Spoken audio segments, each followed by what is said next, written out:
Bine v-am găsit, dragii mei din Zodia Capricorn, oriunde v-ați afla. Bine ați venit tuturor pe canalul meu, Tarot Flor de Loto, numele meu este Nina, pentru cei care nu mă cunosc și ca de obicei mă bucur să vă am alături, atât pe dragii mei abonați, cum de asemenea și pe cei care poate sunteți pentru prima oară aici pe canal.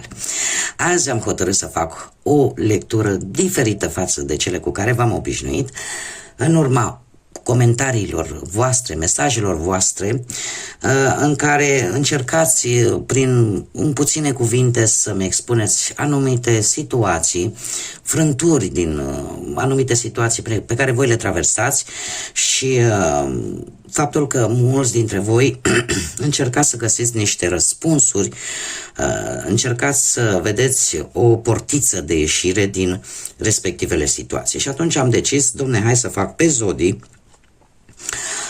să fac niște lecturi cu întrebarea, să întreb cărțile de ce se întâmplă ceea ce se întâmplă, da? Și în felul acesta să încerc cel puțin cât se poate să reușesc să aduc un pic de lumină așa și un pic de claritate în ceea ce vă privește și situațiile prin care unii dintre voi treceți.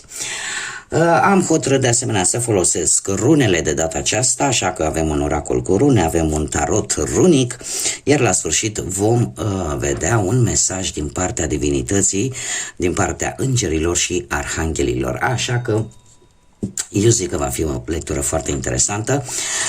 Toți cei care aveți Soare, Lună, Venus, ascendentul în Zodia Capricorn, atunci această lectură este de asemenea și pentru voi. Desigur că la fiecare lectură trebuie să nu uitați faptul că este totuși o lectură generală și că voi sunteți cei care vă construiți propriul viitor, așa că vă rog din suflet, luați decât acele mesaje care vor rezona cu voi, iar restul lăsați-le să zboare în univers, pentru că sigur sunt pentru alte energii care într-o mai mică sau mai mare măsură au o legătură cu Zodia Capricorn. Înainte de a începe lectura propriu-zisă, mii de mulțumiri tuturor celor care mi-au arătat suportul și sprijinul vostru în urma unui comentariu pe care eu l-am făcut în ultimul set de lecturi, vis-a-vis de ceva ce mi s-a întâmplat mie. Nu m-am așteptat să fie atât de multă lume cu atât de multe gânduri bune, așa că mii și mii de mulțumiri tuturor pentru toată înțelegerea de care dați dovadă și tot suportul pe care voi mi l-ați oferit. Așa că, dragilor, haideți să începem și să vedem ce ne spun runele. Ce ne spun runele despre de ce se întâmplă ceea ce vi se întâmplă pentru dragii mei din Capricorn. Să vedem. Un pic. Îmi place să am și o manie, să stea perfect întins. Bun. Haideți să vedem, dragii mei, care este situația actuală. Situația actuală avem Tiwaz. Runa Tiwaz care ne vorbește de niște bătălii prin care unii dintre voi probabil că încă treceți. Trebuie să vă spun că sunteți foarte curajoși. Și faptul că avem numărul 22, care este un număr maestru și care îmi spune că aveți potențial, iar ceea ce voi faceți în acest moment va avea impact pe termen lung. Da?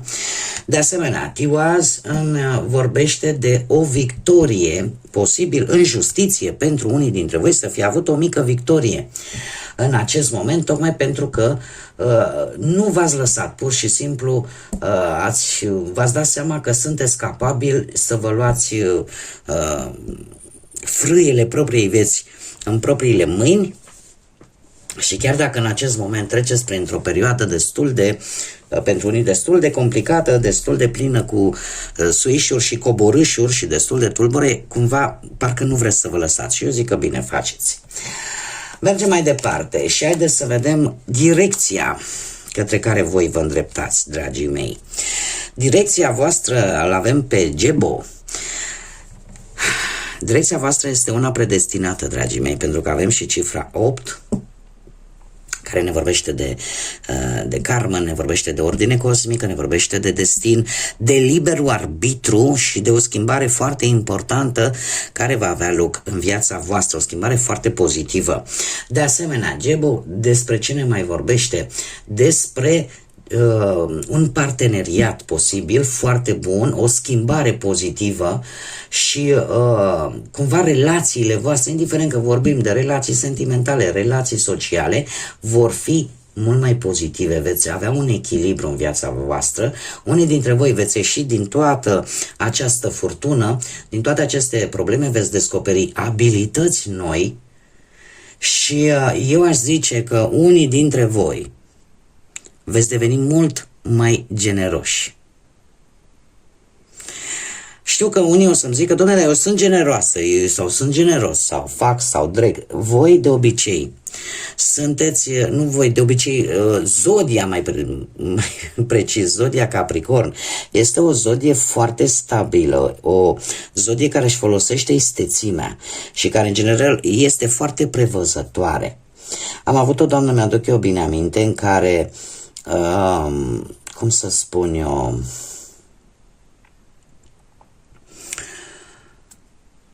chiar am spus că la un moment dat voi sunteți foarte precauți cu ceea ce ține stabilitatea voastră materială. Și nu sunteți genul de persoane care să aruncați așa în stânga și în dreapta. Și doamna mi-a zis, mi-a dat un mesaj și mi-a spus, ce doamnă, dar eu sunt darnică, eu chiar dau, eu chiar... Trebuie să vă spun aici și am mai spus-o și la alte, fac o mică paranteză, am mai spus-o și la alte lecturi. Dragii mei, contează foarte mult. Plecând de la Soare, care este zodia voastră principală, de aici este abia primul lucru. Pe urmă vin decanii, care iar au influența unor planete, a unor zodii, după care avem planetele fiecarei persoane în funcție de harta natală, da? Unde este Luna, unde este Venus, unde avem ascendentul, care iar la rândul lor își aduc aportul în a vedea cum este o persoană în modul real, ca să zic, sau în mod special, particular. Da? Noi vorbim de aspecte strict generale. Deci, direcția voastră este una bună, este o direcție în care voi, rezultatele muncii voastre vor da sunt atât, nu știu, am simțit așa, am avut un impuls să zic cu tărie că veți avea rezultate în urma muncii voastre, încât la un moment dat tot repetam rezultate. Deci, veți avea ceva pozitiv. Direcția voastră este una foarte bună. Voi oricum sunteți mereu cu un pas înainte. Mereu aveți un plan bine pus la punct, un plan pe care nu-l știe nimeni și care vouă de multe ori va asigura reușita. E adevărat, calea nu va fi una ușoară, și nu este nimic nou pentru că voi oricum nu concepeți, unii dintre voi cel puțin, sau ca și zodie în general, zodia Capricorn este o energie care nu concepe să obțină ceva pentru care nu a depus un efort. Da? Și sunteți foarte dedicați, așa că direcția este una bună. De unde a provenit blocajul? Blocajul se pare cu această rună Turisaz a pornit de la faptul că cineva poate v-a atacat, cineva a creat un conflict, cineva v-a indus o stare de frică. Trebuie să vă spun că, nu știu, o situație, a fost cineva probabil alături de voi, un apropiat, nu știu, poate să fie cineva din familie, un amic, o amică, o pereche. A fost cineva din jurul vostru care a încercat să vă inducă poate această stare de neputință. Tu n-ai să poți să faci aia, nu ești în stare să faci cu tare lucru, nu vei fi niciodată. Da, dau niște exemple. Iar asta v-a blocat pe voi la un moment dat, pe unii dintre voi. Și ați simțit nevoia, poate unii chiar să vă protejați. Da? Sau ceva... Sau ați avut timp de o regenerare. Erați într-o fază în care erați în perioada aia de a vă reface. Și știți cum e când, dau un exemplu, când suntem un pic dacă suntem bolnăviori, nu ne trebuie o perioadă să ne refacem. Dacă în perioada aia ai ghinionul să mai prinzi vreun virus sau ceva, organismul încă nu este total restabilit, nu? Încă nu este pregătit de luptă, da? Este un pur exemplu. Nu zic că e musai să se fi întâmplat așa, dar ca să mă fac cât mai înțeleasă. Deci voi ați fost într-o perioadă în care erați în faza aia de regenerare și probabil că cineva a creat un conflict, a creat o situație nefastă care v-a adus un mic blocaj. Dar din câte am văzut acolo, se pare că nu o să poată așa ușor cu voi. Haideți să mergem mai departe cu acest tarot runic și să îi punem întrebarea. De ce se întâmplă ceea ce se întâmplă pentru dragii mei din Capricorn? Haideți să vedem.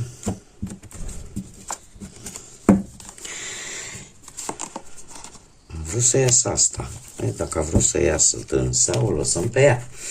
Și haideți să vedem. Situația actuală, exact ce vă spuneam, dragilor, situația actuală este, o avem Marea Preoteasă, care îmi vorbește de, cum să spun eu, de acele lucruri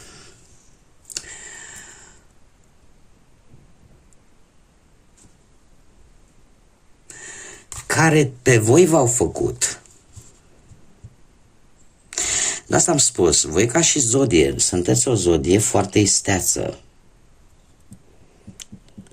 și care aveți capacitatea să aflați sau nu, mai degrabă să așteptați destul de multă vreme până când câștigați ceva, până când vă atingeți scopul.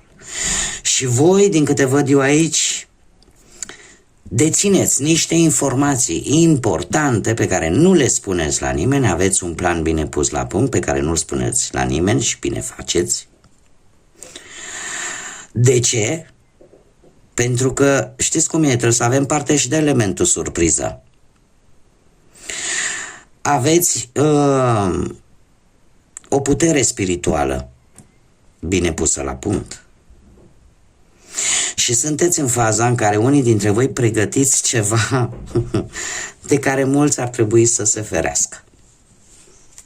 Asta îmi spun mie cărțile. Mergem mai departe. Care a fost greșeala voastră? Greșeala voastră, pusnicul. Nu știu dacă zodia Fecioară vă spune ceva. Dar probabil că eroarea pe care voi ați făcut-o la un moment dat a fost că v-ați delimitat pur și simplu. Ați ales să stați singuri. Ați ales să rupeți orice fel de comunicare cu anumite persoane, poate.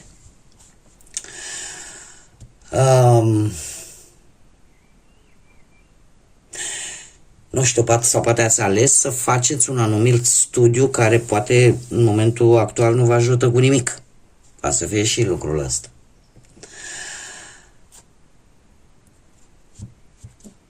Și eu cred că unii dintre voi, cred că eroarea care a fost, nu a spus deoparte anumite informații, anumite documente care acum ar fi putut să vă ajute. Ceva din trecut, nu ați avut grijă să le puneți bine. Și asta a fost probabil o greșeală pentru unii dintre voi. Pentru alții, eroarea, culmea, ar fi putut fi tocmai faptul că nu ați vrut să știți mai mult despre un anumit subiect. Nu ați vrut să săpați mai mult vis-a-vis de o anumită situație. Și a fost o eroare. Ce nu trebuie să mai repetați? Și aici aveți chiar arcanul vostru, dragilor. Cred eu că ce nu ar trebui să repetați, nu știu, poate să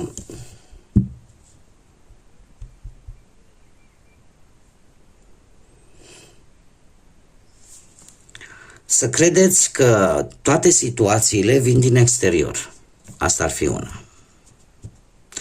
să credeți că tot ceea ce zboară să și mănâncă. Este arcanul vostru. Este arcanul vostru și eu aș zice că ce nu ar trebui să repetați este tocmai să nu vă folosiți istețimea aia. Știți cum e că puteți să aveți o grămadă de calități, dar dacă nu le puneți la treabă, practic sunt degeaba. E ca și cum îi zice: domne, am ultimul tip de robot în casă care face o grămadă de lucruri, dar eu de fapt le fac tot pe stil vechi. Când ăla poate mi-ar reduce consumul de energie umană cel puțin cu foarte mult. Da? Deci există, a fost un exemplu ca să mă fac înțeleasă. Nu v-ați folosit calitățile care le aveți în dotare, dragilor. Culmea, e posibil ca propriile voastre caracteristici pe care voi le aveți, și aici mă refer foarte mult la cei care au multe planete în zodia Capricorn, adică influența zodiei Capricorn este foarte mare. E cumva exact ceea ce ar fi trebuit să vă ajute pe voi. Voi nu i-ați dat atenție, nu le-ați folosit. V-ați dus la luptă, degeaba aveați o sabie, un arc, nu știu, sau orice cu ce se duce la război, că voi v-ați dus și v-ați luptat cu o bâtă sau cu un băț. Nu ați folosit tot ce aveți în dotare. Iar asta nu trebuie repetat. Folosiți-vă donurile, folosiți-vă calitățile pe care le aveți, cu care sunteți înzestrați. Ce trebuie învățat? Ce ar trebui să învățați? Avem o regină de bâte. Dragilor, ar trebui să învățați să străluciți și voi din când în când. Deci, regina de bâte este o energie puternică, dominantă, decisă. Este o energie care nu se lasă până nu obține ce își dorește, care are de multe ori tinde să fie în centrul atenției. De ce? Pentru că, cum bine vedem aici, ceea ce pentru voi a fost o greșeală, faptul că voi efectiv v-ați dat la fund. Da? Și mie cărțile îmi spun ce trebuie să învățați să ieșiți în lumină. Să învățați să spuneți nu atunci când trebuie să spuneți nu. Să învățați să arătați, să fiți magnetici, vă arătați lumii calitățile pe care voi le aveți. Cumva, poate că ar trebui să învățați să vă permiteți din când în când să achiziționați lucruri personale, care poate vă trebuie, sau poate pur și simplu vă plac.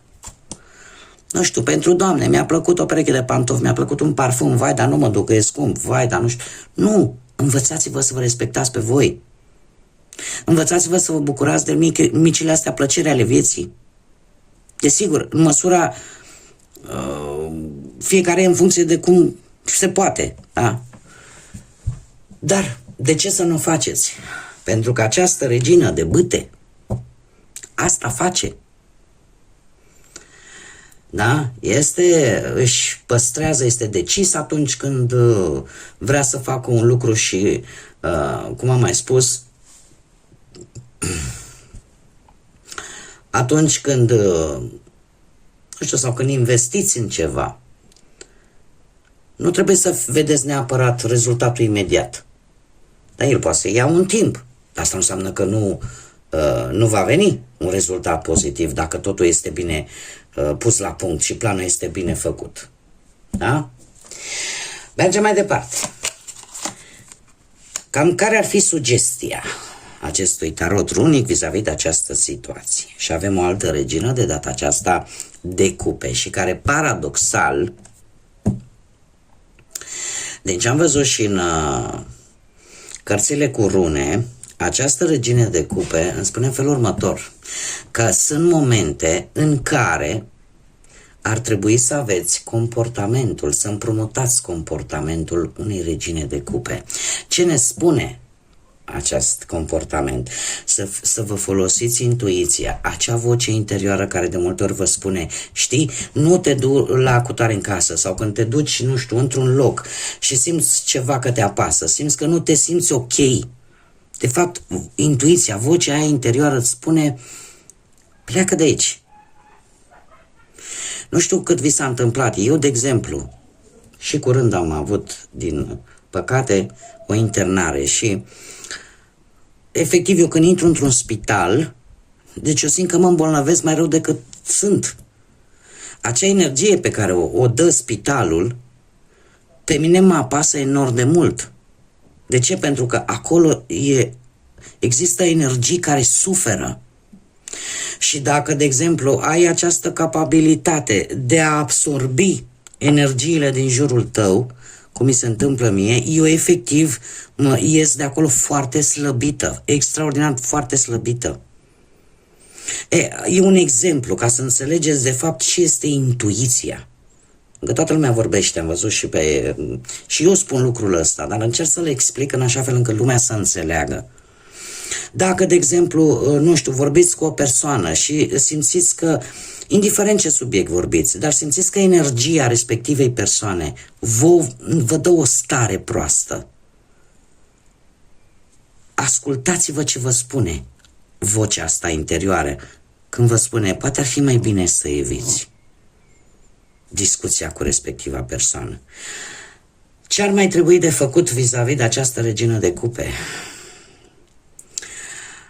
Empatia. Empatia este o caracteristică foarte importantă a acestei regine de cupe. Faptul că știe să asculte, este o energie care știe să asculte pe ceilalți și care își oferă suportul. Alt lucru important, care probabil că ar trebui făcut. Dragilor, învățați să puneți limite.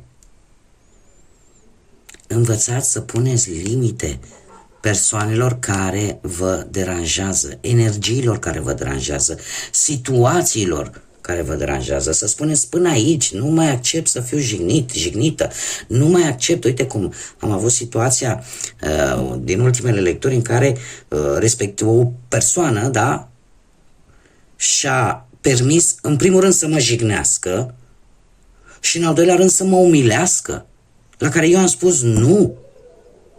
Și am făcut public lucrul ăsta. Asta înseamnă să pui o limită, să nu accepti aceste lucruri. Da? Haideți să vedem care este concluzia. Dragilor, concluzia pe care mie mi-o dă acest minunat tarot runic, avem un 8 de cupe, care mie îmi spune în felul următor. Dragilor, e adevărat că unii dintre voi e posibil să treceți prin decepții. Decepții pentru că, nu știu, nu ați obținut ceea ce voi vă doreați sau simțiți nevoia pur și simplu să vă îndepărtați de o anumită situație pentru că vă simțiți voi că nu sunteți în siguranță, da? Și pentru a vă simți în siguranță, decât să distrugeți ceva, mai bine preferați să vă îndepărtați. Poate că unii dintre voi ați dat prea mult și nu ați primit nimic în schimb sau nu ați primit atât pe cât voi ați dat. Cert este că trebuie să abandonați ceva care nu vă mai folosește. Sau unii dintre voi veți ajunge la concluzia că ceva trebuie abandonat. E posibil ca, poate la locul de muncă, să treceți printr-o stare de apatie, de plictiseală. Poate că să încercați să rezolvați o anumită situație și dintr-o dată brusc preferați mai bine să renunțați și să căutați poate un alt job.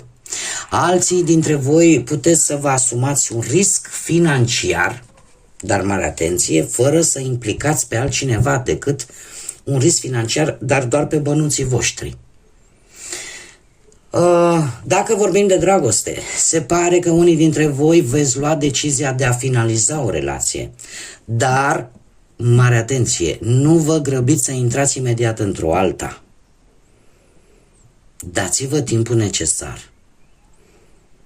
Iar cei care sunteți singurei, probabil că încă nu vă simțiți pregătiți de a începe o nouă relație. Încă tatonați, ca să zic așa, terenul.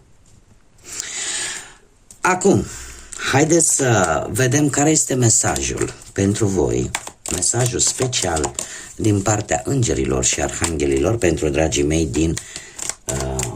din Capricorn. Un mesaj, te rog, pentru dragii mei din Capricorn.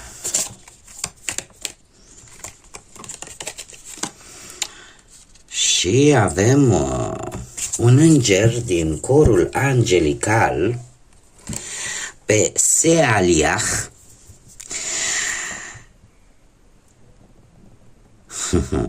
care ne vorbește de motivare. Ne vorbește de motivare, de...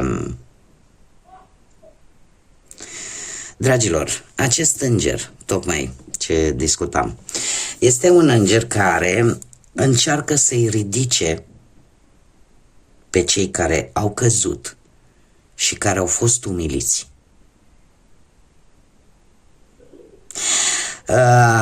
Eu aș mai zice un lucru. Unii dintre voi,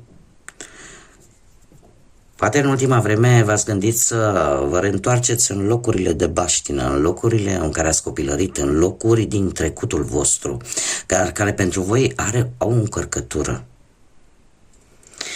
Alții, poate că v-ați reîntâlnit cu persoane care au legătură într-un fel sau altul cu trecutul vostru foarte îndepărtat. Mare atenție! Eu aș spune că e posibil unii dintre voi chiar să treceți printr-o situație care are legătură foarte mare cu trecutul vostru, că e vorba de vreo moștenire, nu știu, să e vorba poate de niște bani, poate obținuți în urma unei moșteniri, în urma unei sau a unor obiecte de valoare foarte vechi.